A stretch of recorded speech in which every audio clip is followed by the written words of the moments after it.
момента сме на върха на червена дяволска игла между дяволския улей и белия улей. Аз имам план да скоча от тук. Това е върха на червена дяволска игла, така доста стръмна стена, 200 метра може би. Доста техничен скок. Има стена, която е много близо от другата страна на улея и улея е доста стръмен за приземяване, така че ще е доста интересно. Но стената е стръмна и е така едно много готино място и ще е страхотно да си имаме бейсджъмпинг в планините в България.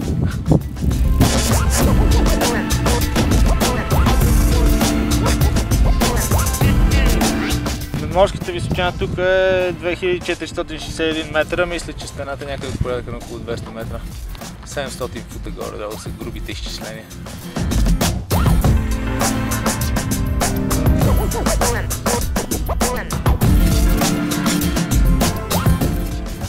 Днес е страхотен ден, страхотно място, хубаво време, няма вятър от другата страна в улея, ще е перфектно.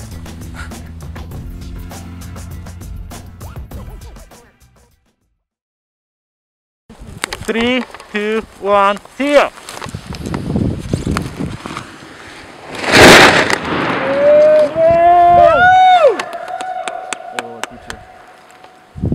Пълна откачалка.